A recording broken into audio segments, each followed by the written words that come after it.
Kristo. Nous pouvons applaudir pour notre Seigneur.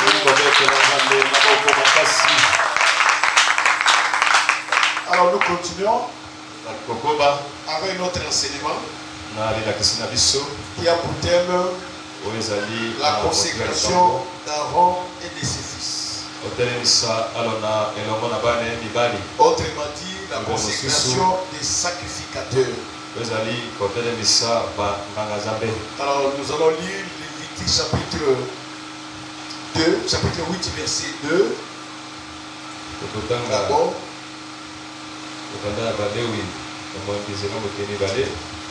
Lévitique chapitre 8.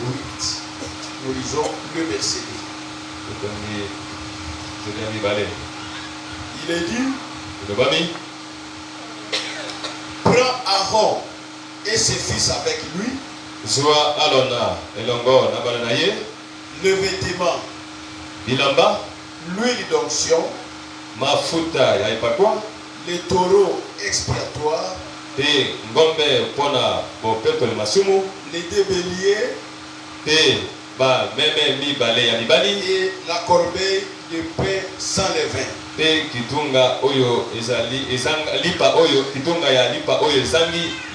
Alors nous allons donner des versets en allant au Aaron et ses fils.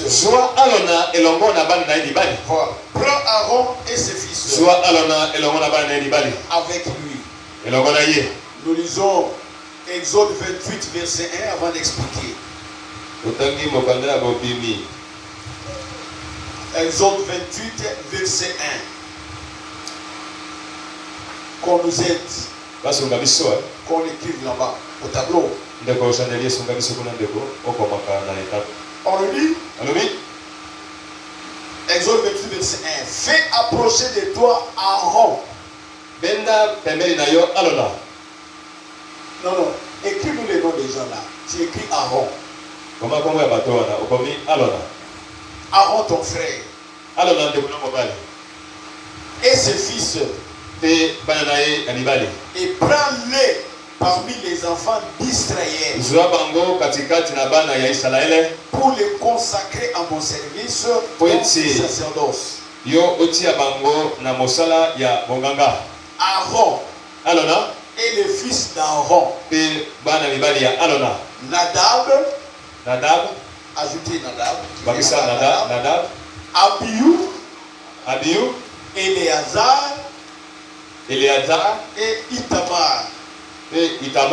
Voilà. Nous ajoutons Nombre chapitre 3 verset 10.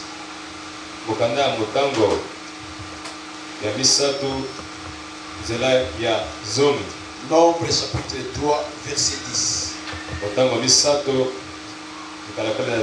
Tu établiras Aaron et ses fils pour qu'ils observent les fonctions de les sacerdoces.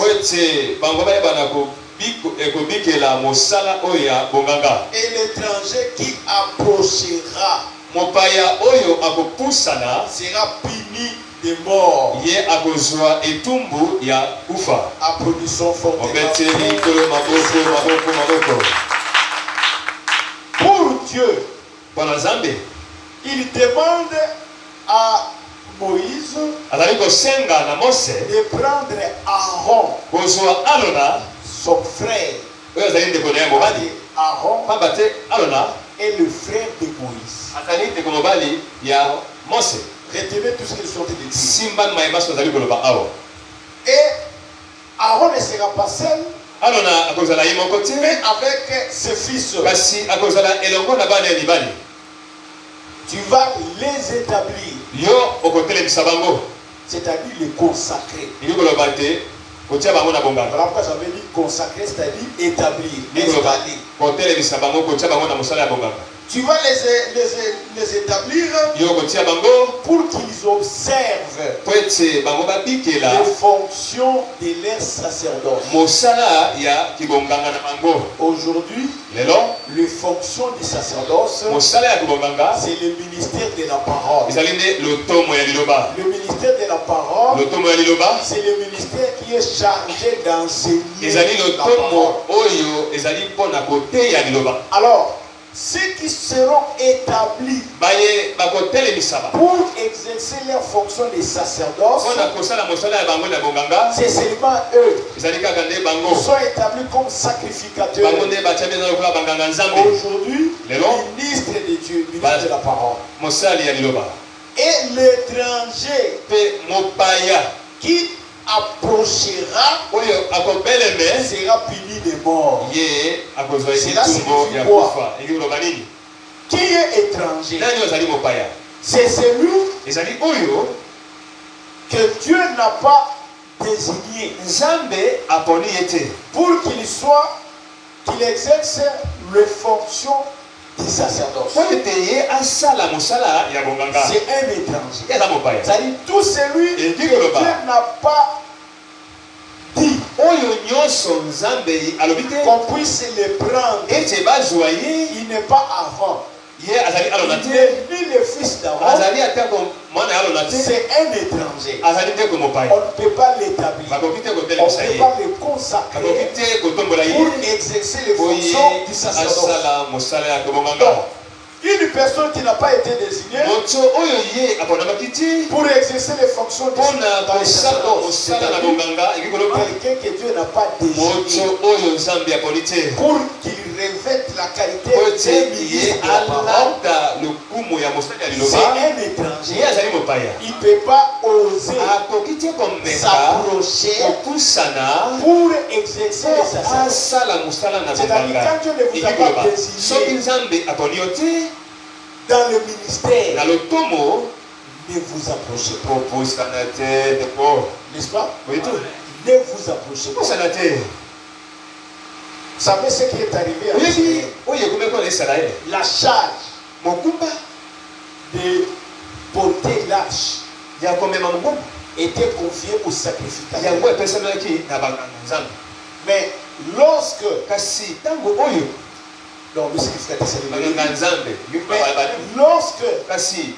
on a pris l'arche quelque part pour la faire remonter à Jérusalem, on les avait placés sur les chevaux. Et les chevaux n'avaient pas reçu la charge. Mais comme ils transportaient l'arche s'est penchée. Il voulait tomber. Uza est venu pour mettre sa main afin que l'arche ne tombe pas. Et tu nous dis que Dieu l'avait frappé. N'est-ce pas? Mais pourquoi Dieu l'avait frappé? Parce que ce n'était pas sa charge. Il n'était pas appelé pour ça. Il y a des gens qui sont commis pour ce travail. Voilà pourquoi le ministère de la parole, on ne s'autoproclame pas. Non. Si Dieu ne t'a pas désigné, frère, n'ose pas de te transformer en ministre de la parole. Acclamons le Seigneur. Alors, je continue à expliquer. Il dit à Moïse, prends Aaron et ses fils avec lui. Il dit, prends Aaron et ses fils avec lui. Et dans l'Exode 28, verset 1, il dit, prends-les parmi les enfants d'Israël pour les consacrer dans mon service et dans les sacerdoces. Prends Aaron et ses fils. Où? Parmi les enfants d'Israël. Où? On doit prendre Aaron et ses fils, c'est parmi les enfants d'Israël. Donc, Aaron et ses fils ne sont pas ici d'ailleurs. Ils sont sortis des milliers des enfants d'Israël. Ils sont pris parmi les enfants d'Israël. Et ce que nous venons de dire, nous tirons des instructions. Nous tirons des doctrines. La première, dans la pratique comme ça.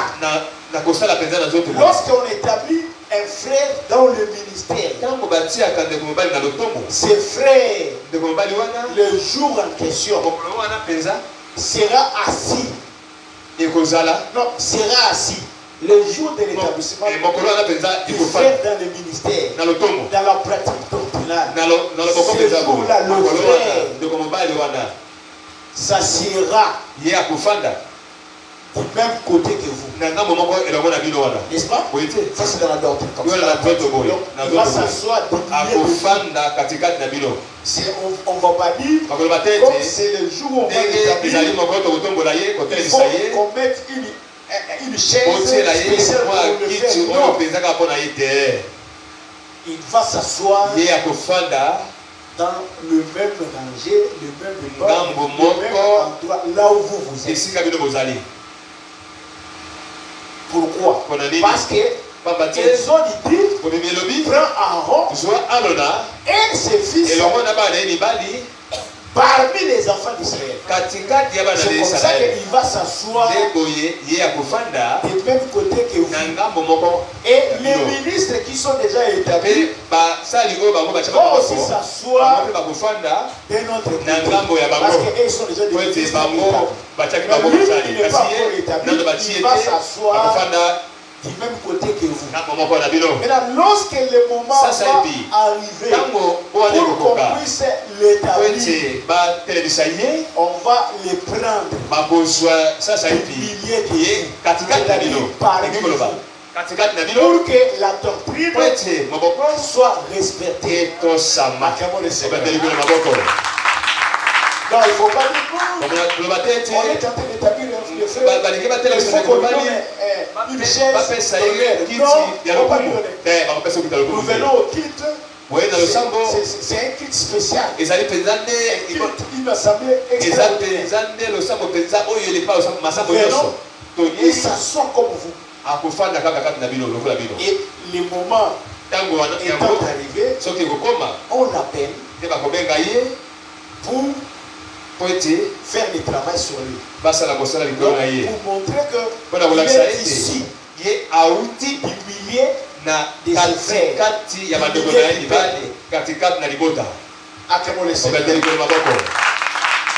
Ça c'est la première instruction. La deuxième instruction doctrinale que nous dirons, et ce que Dieu dit à Aaron, à Moïse, prends Aaron et ses fils avec lui parmi les enfants d'Israël. Donc il y a une deuxième instruction.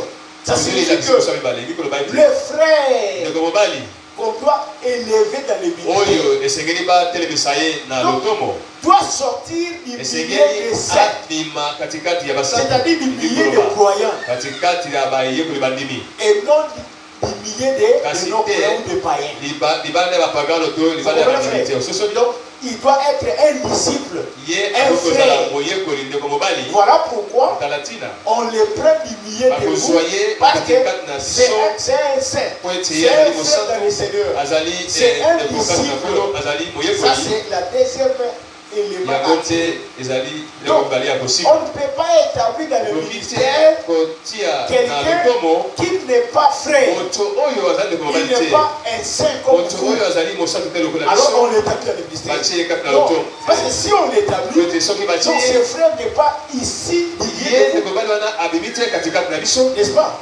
Il n'est pas parmi les enfants d'Israël. Ça c'est la deuxième doctrine. Acclamons le Seigneur. Maintenant, quand Dieu a parlé à Moïse, il dit à Moïse, prends Aaron et ses fils. Dieu n'a pas dit prends Aaron et ses filles. Non. Prends Aaron et ses fils. Il pouvait aussi dire prends Aaron et ses filles. Mais il dit prends Aaron et ses fils. Voilà pourquoi Paul a dit que je ne permets pas la femme d'enseigner. Il dit ce n'est pas moi, c'est pas qui le dit. Mais la loi aussi en parle. Mais la loi qui dit ça, ça veut tout. Mais c'est bien ici. Parce qu'on a pris Aaron et ses fils. On n'a pas pris Aaron et ses filles. Voilà pourquoi dans notre doctrine, une femme ne peut pas enseigner. C'est-à-dire une femme ne peut pas revêtir la qualité d'un ministre de la parole. On élève une femme dans le ministère. Son thé. En tout cas, demande de commencer à dans notre doctrine, Dieu n'a pas accordé le ministère aux femmes. Le ministère de la parole n'est pas accordé aux femmes. Ephésiens 4 dit, étant monté en haut, il a fait des dons aux hommes. Paul n'a pas dit, il a fait des dons aux femmes. Il a fait des dons aux hommes. Donc la doctrine est claire. C'est tiré de la loi. C'est pour ça que vous allez voir il n'y a jamais eu de femme sacrificateur. Ça n'a jamais existé. Dieu n'avait choisi que et c'est cette instruction-là qui est devenue doctrine. Même Jésus-Christ lui-même, quand lui est venu, il n'a pas choisi des femmes pour faire d'eux les apôtres. Il n'avait choisi que des hommes. Et il a fait d'eux des apôtres. Acclamons les Seigneur. Alors nous allons dans cette église, vous trouvez les femmes en train d'enseigner, et elles revêtent les qualités de l'église de la parole, sortez, parce que Dieu n'est pas là-bas. Acclamons le Seigneur. Alors quand Dieu dit, prends Aaron, il dit à Moïse, prends Aaron et ses fils, prends Aaron et ses fils, ceci signifie que le frère ou les disciples à consacrer, à établir, doit être nommément cité par Dieu lui-même. C'est-à-dire Dieu doit citer son nom. Parce que le jour où Dieu disait à Moïse, il dit Moïse prend Aaron et ses fils, et il les a cités nommément. Nadab, Abihu, Éléazar et Itamar. Il les a cités nommément. Voilà pourquoi le frère que l'on doit établir dans le ministère doivent être cités par Dieu. À d'autres termes, doivent être connus de Dieu. C'est que Aaron et ses fils, Nadab, Abihu, Éléazar, Itamar, étaient connus de Dieu. Acclamons le Seigneur. Cela est vrai. Parce que dans Jérémie chapitre 1, verset 5, que nous avons lu le mardi, Dieu a dit à Jérémie, avant que j'étais formé dans le ventre de l'Éternel, je te connaissais. Je t'avais consacré avant que tu sois des sorciers, et je t'avais fait établir prophète avant que tu sois des sorciers. C'est-à-dire, Jérémie était connu de Dieu. Donc Aaron et ses fils étaient connus de Dieu. C'est pourquoi Dieu les a cités nommément. Donc quand quelqu'un est ministre de la parole, c'est quelqu'un qui était connu d'avance. Acclamons le Seigneur. Qui sera son serviteur. Acclamons le Seigneur.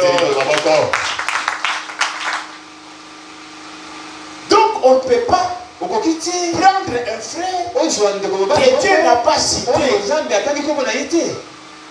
pour que vous puissiez l'établir. Un frère invisible que Dieu n'a pas cité. Supposons que Dieu a cité les noms de Bernard. Maintenant, ce jour-là, au lieu de prendre le frère Bernard, vous prenez le frère Anis. Non. Quand Dieu a parlé, il a dit Bernard. Il n'a pas dit Anis. Et quand vous mettez de côté la vie de Bernard et vous prenez Anis, Dieu n'a pas cité le nom d'Anis. Voilà pourquoi Moïse avait respecté Aaron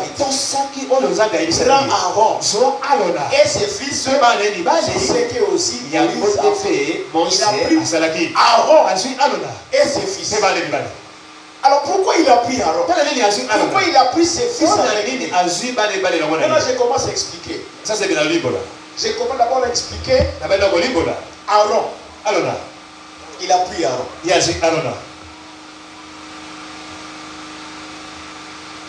Pourquoi il a pris Aaron? Parce que Aaron, de par la signification d'abord de son nom, dans la langue hébraïque, Aaron en hébreu signifie haut placé, éclairé. Oh, si nous parcourons les Écritures, Aaron, celui qui est le haut placé, c'est Dieu lui-même. Parce qu'il est le très haut. N'est-ce pas? C'est Jésus-Christ. Celui qui est éclairé, il est éclairé. Donc c'est Dieu lui-même. C'est Jésus-Christ. Donc maintenant quand on parle d'Aaron, en réalité, Aaron c'est Dieu lui-même.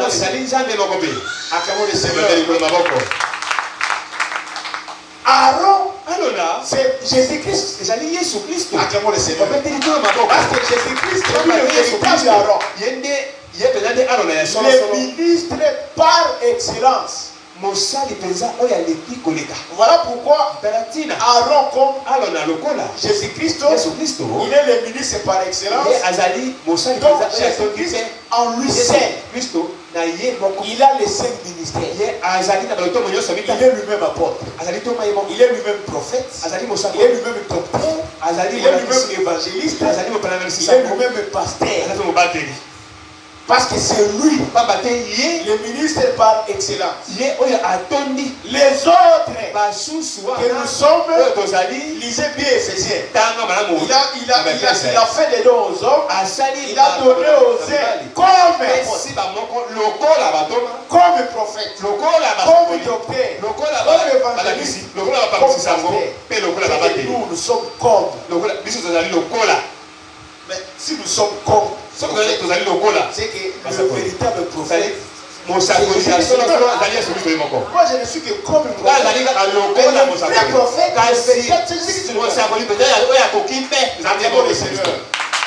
voilà pourquoi lui-même Jésus il est tout. Le prophète, apôtre, docteur, évangéliste, pasteur et tout ça. Et je vais encore plus loin. Les ministres que Dieu établit. Aucun ministre ne peut détenir les 5 ministères à lui seul. Ça n'existe pas. Seul Jésus en a eu le 5 ministères. Il est le 5. Aucun ministre ne peut détenir 5. Je vais encore plus loin. Aucun ministre de votre ne peut détenir 3 ministères, 4 ministères, 2 ministères. Non. Vous ne pouvez que détenir un seul ministère.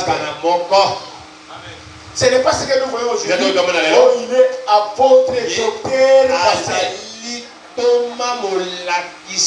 Ça n'existe pas. Vous êtes docteur, prophète, pasteur. On ne peut pas dire évangéliste, apôtre, prophète. Ça n'existe pas. Donc un ministre, à part Jésus-Christ qui en a 5, tous les restes des ministres ne peuvent détenir qu'un seul ministère. Il est vrai que tu peux être prophète, apôtre, mais Dieu vous dote des capacités ministérielles relevant des autres ministres. N'est-ce pas? C'est comme l'apôtre Paul. En ce qui concerne le ministère, il était apôtre.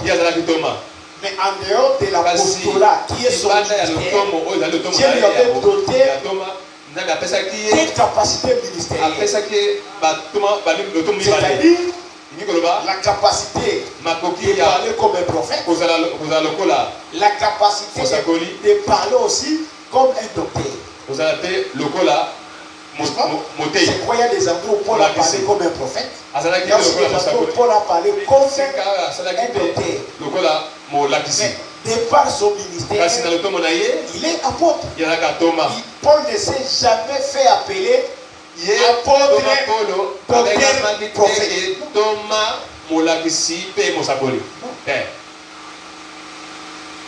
Donc on peut avoir des capacités ministérielles. Pierre, en ce qui concerne le ministère, il était apôtre. Mais en dehors de l'apostolat, Dieu lui avait donné la capacité ministérielle d'un pasteur. C'est comme ça que Paul dit, Pierre plutôt a travaillé comme apôtre, mais il avait aussi la capacité ministérielle d'un pasteur. Mais il ne se fait pas appeler apôtre et pasteur. Vous comprenez, frère? Donc, un ministre ne peut avoir des capacités ministérielles, mais ce n'est pas son ministère. Il doit garder son ministère. Moi, j'ai un ministère. C'est ça mon ministère. J'ai aussi d'autres capacités ministérielles. Mais ça ne me donne pas. Je dois être appelé par ses capacités. Donc, les ministères, on n'en a qu'un seul. Pourquoi? Parce que la nature nous enseigne. Un être humain, Dieu l'a créé, n'a qu'une seule bouche et n'a qu'un seul sexe.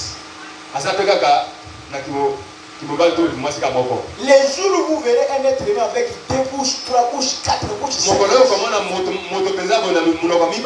c'est un monstre. Il faut fuir. Les jours où vous verrez un être humain avec 2, 3, 4, 5 sexes, c'est un monstre. Il faut le fuir. Parce que la nature doit nous enseigner. Et Dieu a pris le ministère partant de la nature. Une seule bouche et un seul sexe. Voilà pourquoi un homme ne peut avoir qu'un seul ministère. On ne peut pas détenir plusieurs. Alors vous voyez quelqu'un avec plusieurs ministères, il n'est pas dans notre doctrine. Acclamons le Seigneur. Donc le véritable Aaron, c'est Jésus-Christ lui-même. Pourquoi? Parce que dans Exode chapitre 7, verset 1 à 2, là vous avez lu, l'Écriture dit là-bas que l'Éternel dit à Moïse, voici, j'ai fait Dieu pour Pharaon. N'est-ce pas? Dieu a fait de Moïse Dieu pour Pharaon. C'est que Moïse était Dieu. Et Aaron, ton frère, sera ton prophète. Vous comprenez? C'est que Moïse est Dieu. Aaron, il est prophète. Or, un prophète, c'est un instrument. C'est un ministre de Dieu. Il dit à Moïse, tout ce que tu diras, et tout ce que je te donnerai, et Aaron ton frère parlera à Pharaon. Moïse ne s'adressait pas directement à Pharaon. Moïse devant Pharaon, il était Dieu. Ce que Dieu lui communiquait, Moïse vient, il s'adresse à Aaron. Il dit Aaron, voilà ce que tu vas dire à Pharaon. Et Moïse lui communique. Aaron vient chez Pharaon. Il répète tout ce que Moïse lui a dit sans rien retrancher. C'est que Aaron, il était prophète. Donc il était la bouche de Dieu. Acclamons le Seigneur. Donc un ministre, c'est la bouche de Dieu. Dieu, au lieu de s'adresser lui-même à vous, non, il s'adresse à vous, mais à travers un instrument qui sont des ministres. N'est-ce pas? Acclamons le Seigneur. Donc, un ministre, c'est n'est qu'un instrument. Mais attention, Aaron, Dieu dit à Moïse, prends ton frère. Donc Aaron était le frère de Moïse. Voilà pourquoi Jésus-Christ, qui est le véritable Aaron, le véritable prophète, le véritable instrument de Dieu, il est le frère de Moïse. Il est le fils de Dieu. Oh, en Israël, quand on dit ton frère, c'est ta chair, c'est ton os. Vous êtes de la même doctrine. Vous êtes un. Voilà pourquoi Jésus disait, moi et le Père, nous sommes un. Acclamons le Seigneur. Ce n'est pas tout. Que Aaron était seulement une image de Jésus-Christ. Parce qu'il est le prophète, l'instrument de Dieu. Il prend ce que Moïse dit. Ce que Dieu dit, il le communique à Pharaon. C'est-à-dire aux hommes que nous sommes. Mais Aaron est le souverain sacrificateur. Or aujourd'hui, le véritable Aaron qui est le souverain sacrificateur, c'est Jésus-Christ lui-même. Acclamons le Seigneur. Dans le livre d'Hébreux, chapitre 7, verset 26 à 28, là vous allez lire, il a dit ceci. Il nous convenait en effet d'avoir un souverain sacrificateur comme lui. N'est-ce pas? Saint, innocent, sans tâche, séparé des pécheurs et plus élevé que les cieux. Qui n'a pas besoin comme le sacrificateur d'offrir chaque jour des sacrifices d'abord pour ses propres péchés et ensuite pour ceux du peuple. Notre souverain qui est Jésus-Christ, il n'est pas comme les anciens qui, quand ils entraient pour sacrifier, ils devaient d'abord commencer par offrir des sacrifices pour leurs propres péchés. Parce qu'ils étaient des pécheurs. Mais le nôtre, qui est Jésus-Christ, il est innocent, il est saint, sans tâche, sans reproche. Acclamons le Seigneur. Il n'a pas besoin d'offrir des sacrifices pour ses propres péchés. Parce que lui n'a pas commis de péché. Il est sans péché. Car ceci, il l'a fait une seule fois pour toutes. En s'offrant lui-même. Voilà la différence. Notre souverain, c'est aujourd'hui qui est Jésus-Christ. Il s'est offert lui-même. Autrement dit, il est le souverain sacrificateur. Il est aussi lui-même le sacrifice. Acclamons le Seigneur. Donc, non seulement il offre des sacrifices, mais il s'offre lui-même un sacrifice pour l'expiation de péché. Acclamons le Seigneur. Il dit en effet, la loi établit souverain sacrificateur les hommes sujets à la faiblesse. Parce que dans la loi, tous ceux qui étaient établis comme sacrificateurs étaient des hommes de faiblesse, des hommes qui commettaient des péchés. Mais la parole du serment, c'est-à-dire l'évangile, qui a été fait après la loi, établit le Fils qui est parfait pour l'éternité. Voilà pourquoi dans l'évangile, qui est souverain sacrificateur, c'est Jésus-Christ, le Fils de Dieu. Acclamons le Seigneur. Il est parfait pour l'éternité. C'est comme ça que Dieu l'a établi souverain sacrificateur. Et dans Hébreux 5, verset 4, je peux lire rapidement. Dans Hébreux 5, verset 4, dignité. Tu n'es appelé de Dieu. Comme le fit Aaron. Amen. Frère, mais s'attribue cette dignité. C'est-à-dire la dignité d'être appelé souverain sacrificateur. La dignité d'être appelé ministre de Dieu.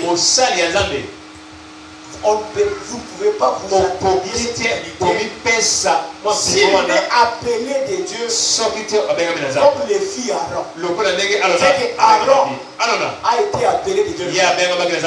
Il a reçu la vocation, l'appel. Voilà pourquoi, frère, on ne peut pas accéder au ministère de la parole sans avoir reçu la vocation au ministère, sans avoir reçu l'appel au ministère. Acclamons le Seigneur. Il faut moi, je suis ministre de la parole. Mais Aaron a été appelé. Donc on ne peut pas dire vous êtes ministre ou vous êtes ministre sans avoir été appelé. Je dois d'abord vous appeler au ministère. Voilà pourquoi des gens deviennent ministres sans avoir reçu l'appel. Tu peux ajouter encore Galates 1 verset 15. Lorsqu'il prie à celui qui m'avait mis à part dans le sein de ma mère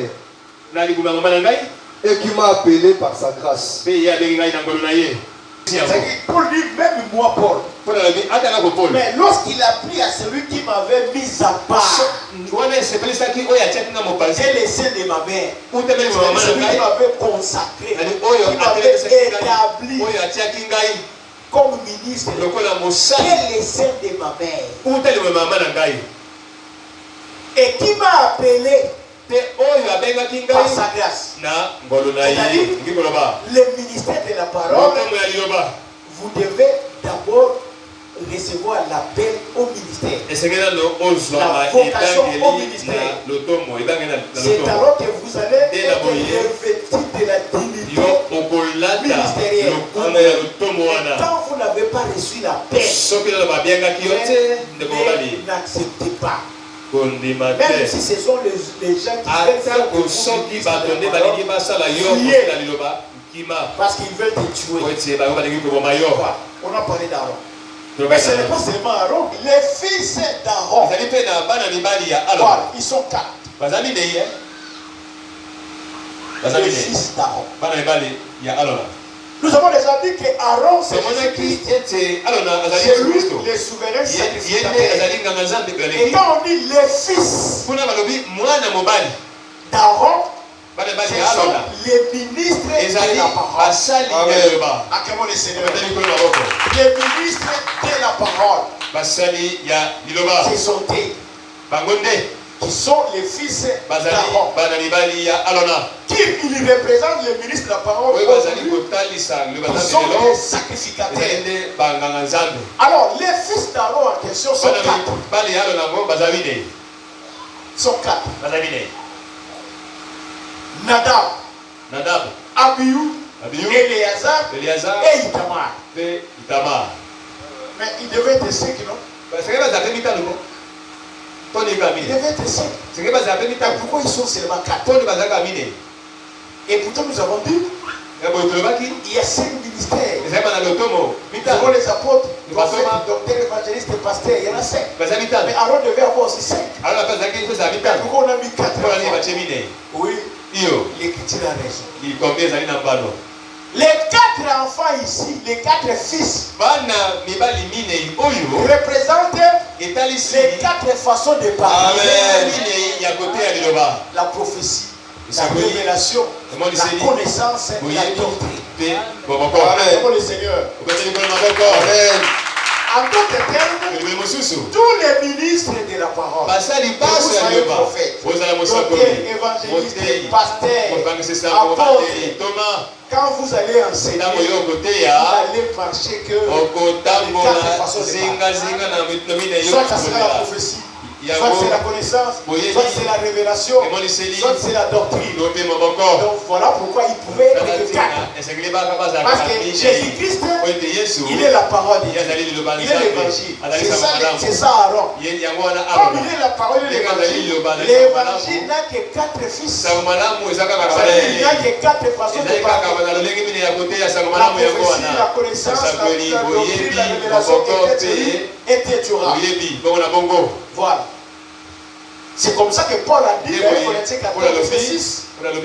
Il dit, et maintenant frère, de quelle utilité vous serais-je si je venais à vous parlant en langue et si je ne vous parlais pas par révélation, par connaissance, par prophétie ou par doctrine? C'est que tout ministre de la parole qui prêche la parole, qui enseigne la parole, il doit enseigner soit par prophétie, connaissance, révélation. Parce que ce sont là les 4 fils. Voilà. Mais je dois maintenant commencer à expliquer enfant par enfant. Je commence par le premier. C'est Nadab. Nadab, en hébreu, signifie faire de bons cœurs. Voilà, faire de bons cœurs. Or, qui a fait les choses de bon cœur? C'est seulement Jésus-Christ. N'est-ce pas? Ça signifie aussi animer de bonne volonté. Mais qui a été animé de bonne volonté? C'est seulement Jésus-Christ. Être disposé. Mais qui était disposé jusqu'à la mort? Jusqu'à la mort. C'est seulement Jésus-Christ. C'est montré prêt. Offrande volontaire. Pour s'offrir volontairement. Maintenant, qui s'est offert volontairement? Qui s'est fait offrande volontaire? C'est seulement Jésus-Christ. Donc, quand on parle de Nadab, frère, décrivez-nous là-bas. Vous écrivez à côté de Nadab, c'est la révélation. C'est pourquoi Paul dit, si je venais chez vous, je parle là, et si je ne parle pas par révélation. Il commence par révélation. Donc, c'est Nadab. Le deuxième enfant, c'est Abihu. Abihu, en hébreu, signifie Dieu est Père. Dieu est Père. Il est mon Père.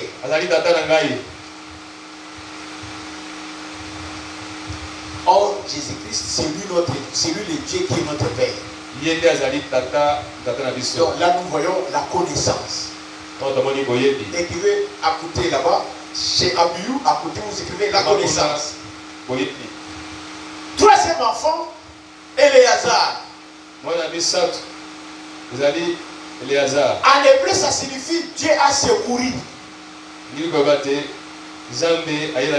Or, quand Dieu est venu secourir, ou quand Dieu a secouru, il l'a fait à travers Jésus-Christ. Donc là, nous voyons la prophétie. C'est accompli par Jésus-Christ. Dieu est venu et il a secouru. Là, nous voyons la prophétie. Donc, Éléazar, c'est la prophétie. Vous écrivez à côté là-bas, Éléazar, la prophétie. Et enfin, Itamar. Itamar. En hébreu, Itamar signifie côte des palmiers.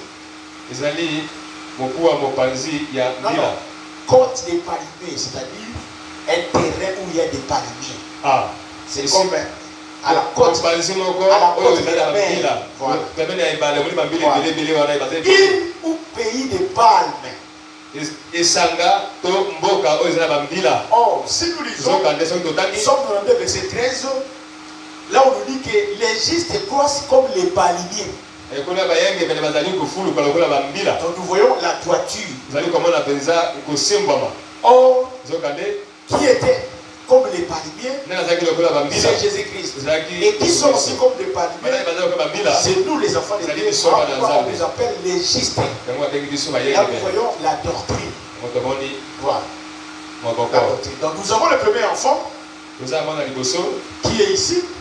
Nous avons Nadab, là c'est la révélation. Abihu c'est la connaissance. Éléazar c'est la prophétie. Et Itamar c'est la doctrine. Voilà les quatre fils d'Aaron. Frère, lis pour nous Nombre chapitre 3 verset 2,4. Fils d'Aaron. Oui. Nadab, le premier-né, Abihu, Éléazar et Itamar. Nadab et Abihu moururent devant l'Éternel. Lorsqu'ils rapportèrent devant l'Éternel du feu étranger dans le désert de Sinaï. Ils n'avaient point de fils. Itamar excellèrent le sacerdoce en présence d'Aaron, leur père. Ce qui va se passer. Au fil des années, on a établi les quatre enfants d'Aaron. Aaron travaille avec les quatre enfants. Mais quelques temps plus tard, mourir. Pourquoi ils étaient morts? Parce qu'ils avaient apporté le feu étranger. Je ne vais pas entrer en détail sur le feu étranger. Ils ont apporté le feu étranger. Retenez en termes de feu étranger, c'est un esprit étranger, une puissance étrangère, un enseignement étranger en dehors de l'évangile. Alors, Nadab et Abihu mourir. Nadab mourir. Nous sommes ici. Nadab, il est parti. Abihu est parti. Nadab, c'est la révélation. Abihu, c'est la connaissance. N'est-ce pas? Qui sont restés? Vous avez celui-ci, Éléazar et Itamar. N'est-ce pas? Vous avez la prophétie. Vous avez quoi? La doctrine. N'est-ce pas? Qui a compris comme moi? On reste avec Éléazar. On reste avec Itamar. Éléazar, c'est la prophétie. Or, quand on parle d'Éléazar, de la prophétie, nous voyons les fondements des prophètes. Amen. Nous voyons l'enseignement des prophètes. N'est-ce pas? Et quand nous voyons Itamar, la doctrine, nous voyons les fondements des apôtres. L'enseignement des apôtres. N'est-ce pas? Donc, on reste avec Aaron et ses deux fils. Or, les deux fils, ça c'est le fondement des prophètes, ça c'est le fondement des apôtres. N'est-ce pas? On reste avec Aaron et les deux fondements. Mais là, il faut retourner à Colossiens. Qu'est-ce dit l'Écriture? Il dit, vous avez été édifiés sur le fondement des apôtres et des prophètes. Jésus-Christ lui-même étant la pierre angulaire. C'est la pierre angulaire. C'est la pierre principale. C'est lui, Jésus-Christ. Et avec les deux fondements. Acclamons le Seigneur. Amen. Doit être respecté. Voilà. Alors, nous sommes toujours là où on était, dans Lévitique 8, verset 2. Il dit, prends Aaron et ses fils. On a expliqué Aaron, on a aussi expliqué les fils d'Aaron. Il dit, prends les vêtements. le vêtement, l'huile d'onction, les taureaux expiatoires, les deux béliers et la corbeille de pain sans levain. Donc, il a pris 5 catégories de choses. Il a pris 5 catégories de choses. Il a pris le vêtement, l'huile d'onction, les taureaux expiatoires, les deux béliers et la corbeille de pain sans levain. 5 catégories de choses.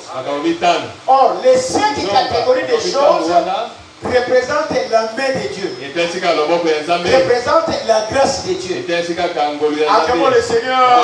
Le vêtement, on va en parler, ça sera pour nous les sous-thèmes. L'huile d'onction, ça sera pour nous les sous-thèmes 3. Les taureaux expiatoires, ça sera pour nous les sous-thèmes 4. Les deux béliers, ça sera pour nous les sous-thèmes 5. Et la corbeille de pain sans levain, ça sera pour nous les sous-thèmes 6. Parce que avant les sous-thèmes D qui est le vêtement, il y aura les sous-thèmes 1 où nous allons parler de lavage. Voilà. Alors, frère, lis pour nous le verset 3. Lévitique verset 3. Et convoque toute l'assemblée à l'entrée de la tente d'assignation.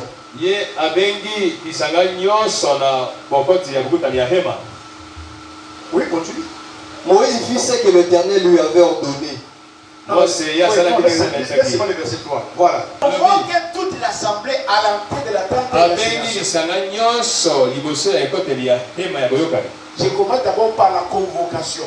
Avant de parler de l'entrée de la tente d'assignation. Moïse va convoquer toute l'assemblée. Quand on dit toute l'assemblée, c'est le peuple. C'est l'église que vous êtes. C'est-à-dire, les jours où on établit l'église de la parole, l'assemblée entière, le peuple tout entier doit être convoqué. Donc, en assemblée, il doit avoir une réunion solennelle. Acclamons le Seigneur. Amen. Pourquoi? Parce que les rituels ou la cérémonie de la consécration de l'établissement des ministres est un acte solennel et biblique. N'est-ce pas? Donc, elle consiste à prendre Aaron et ses fils qui ont été désignés par Dieu de les présenter devant toute l'assemblée. C'est-à-dire devant le peuple, devant l'église que vous êtes. Voilà pourquoi il dit convoque l'assemblée. Et c'est dans la réunion, l'église entière, tous les peuples, tous les saints que vous êtes, dans une assemblée, dans un culte, vous tous vous réunissez et on va vous présenter. Voilà, ça c'est Aaron, ça c'est ses fils. Voilà les frères que Dieu a décidé de se convertir dans le ministère. Donc ça doit être en présence de toute l'assemblée. Alors, la cérémonie est solennelle. Pourquoi?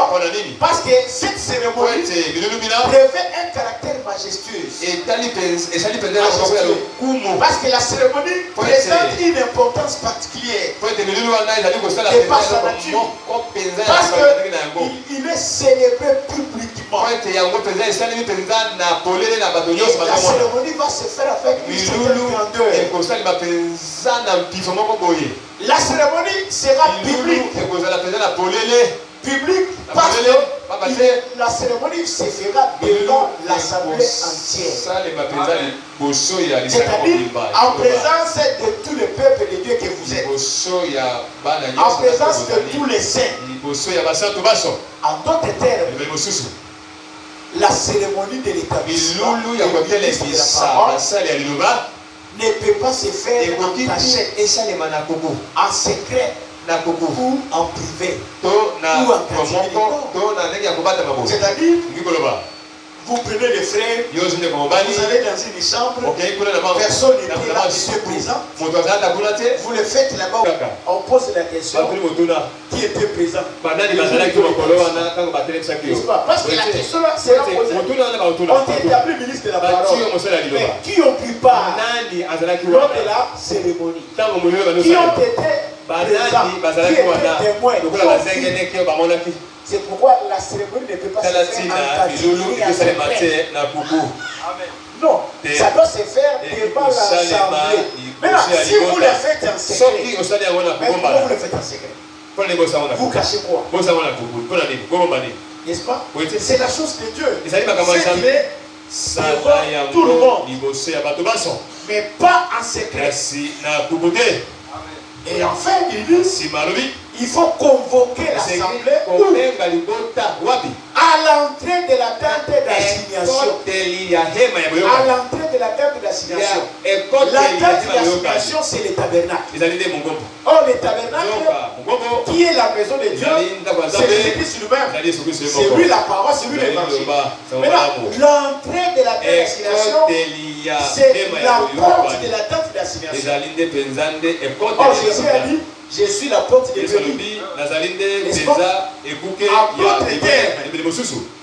La cérémonie doit se faire